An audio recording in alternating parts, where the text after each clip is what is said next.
Before we begin this prayer, let God's word warm our hearts. Let's start by reflecting on Jeremiah 29:11. For I know the plans I have for you, declares the Lord, plans to prosper you and not to harm you, plans to give you hope and a future. So often our minds become consumed with uncertainties about tomorrow. Will I find the right career path? Will my family be okay? Will I ever see my deepest prayers answered? In this powerful promise, God reminds us that He holds our future. He doesn't guarantee a life free of challenges, but He declares that His intentions for us are good. If you find yourself standing at a crossroads, anxious or confused about where life is leading, take heart in these words. God is not indifferent. He actively cares about your destiny. We live in a world where worry often masquerades as wisdom. Many think that if we're not constantly stressing over the next crisis, we're not being realistic. But God's perspective is radically different. Jeremiah 29:11 highlights that He operates with a divine blueprint beyond our limited understanding. Our part is to trust and obey, leaving the grander design to His sovereignty. This doesn't mean we should neglect planning or using our God-given intellect. However, it does remind us to hold our plans loosely, recognizing that at any moment, God's wisdom may override our best-laid strategies. If you're wrestling with tension between your goals and where you currently stand, let this verse breathe hope into your spirit. Maybe your path took an unexpected turn, a job loss, a fractured relationship, an unforeseen medical issue. Yet in the midst of all that, God whispers, I still have plans for your good.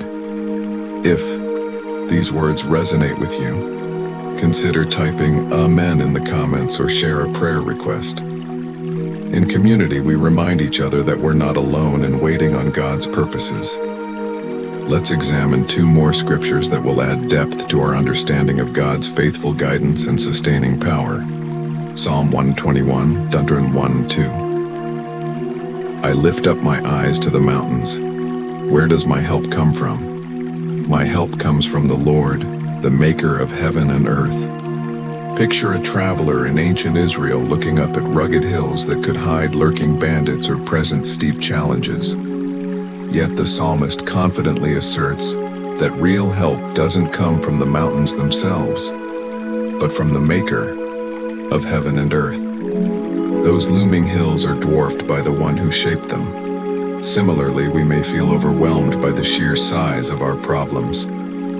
But even the greatest obstacle is minimal compared to the limitless power of our Creator. Ephesians 3:20.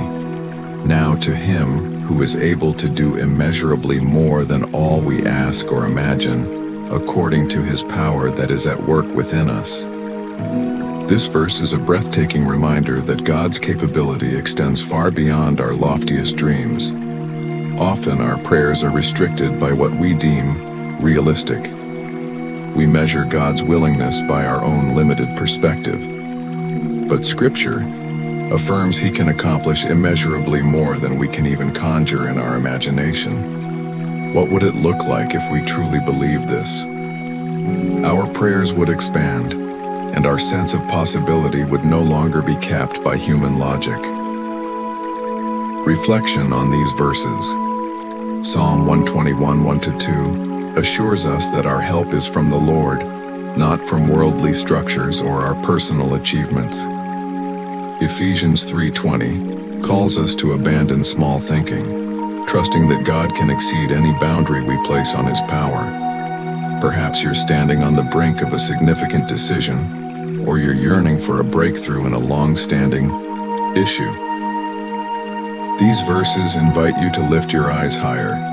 Instead of cowering in fear or settling for the status quo, bring your hopes and requests before the one who can accomplish more than you have yet to imagine.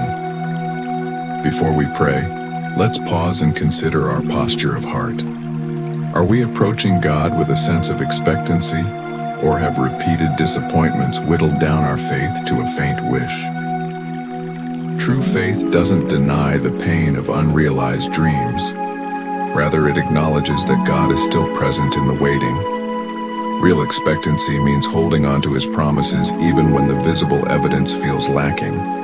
If you have areas in your life that feel like a valley, dark, lonely, seemingly endless, remember that mountains only appear insurmountable until the maker of those mountains comes into view.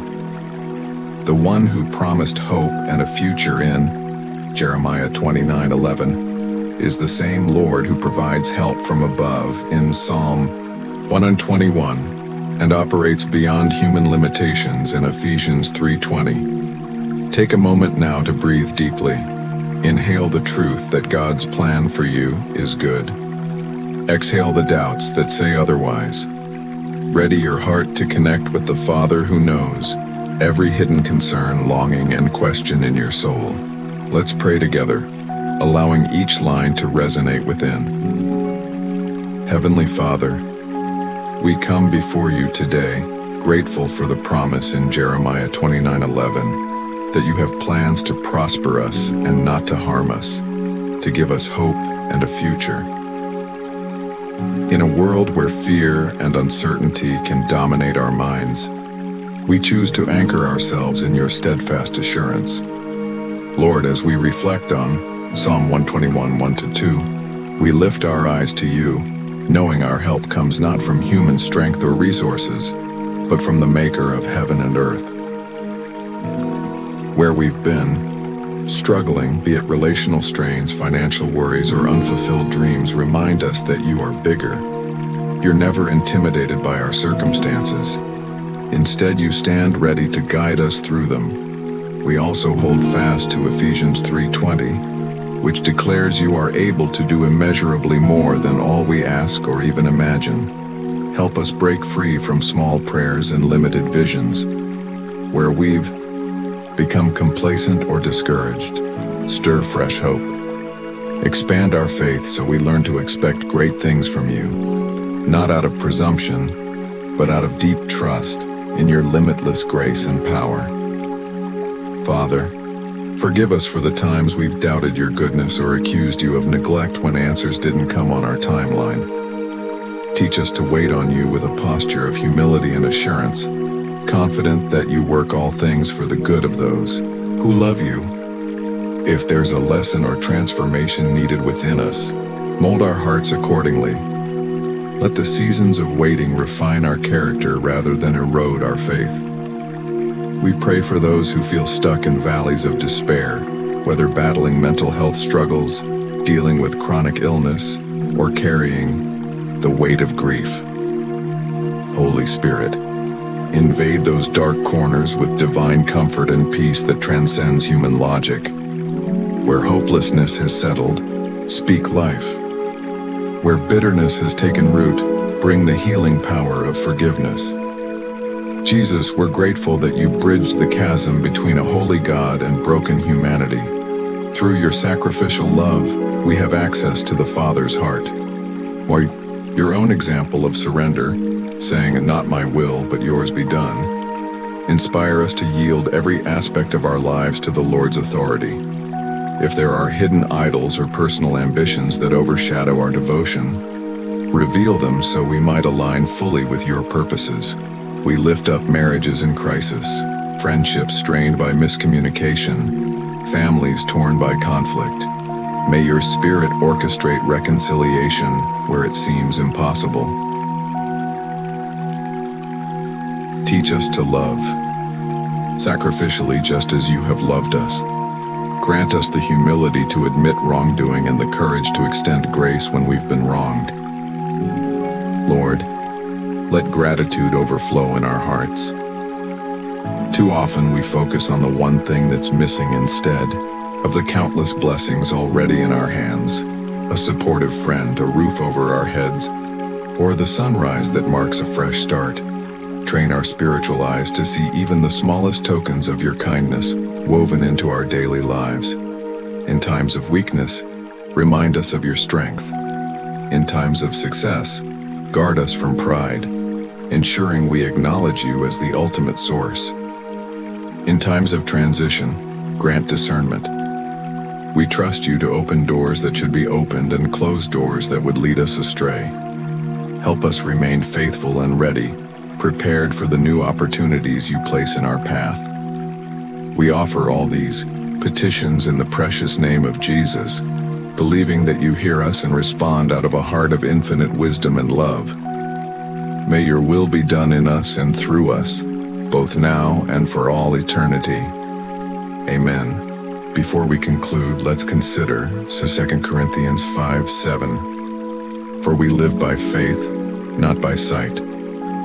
This short but profound statement encapsulates the essence of Christian living. Our world often insists on seeing is believing, but God's kingdom flips that notion. Believing is seeing. When we step out in faith, even when circumstances seem dire, we position ourselves to witness God's faithfulness in ways that defy conventional logic. We learn that it's not about denying reality, but about trusting the one who holds reality in his hands. Friend, if this prayer and reflection touched your heart, feel free to comment "Amen" down below. We release morning prayers like this regularly, so be sure to subscribe and turn on notifications to stay connected.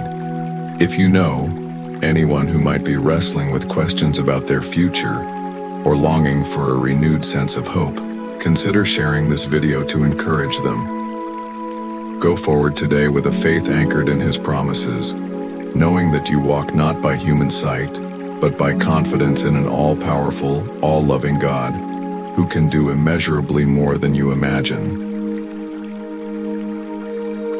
May your mind be at peace, your heart be filled with gratitude, and your steps be guided by the Creator who cares for you intimately.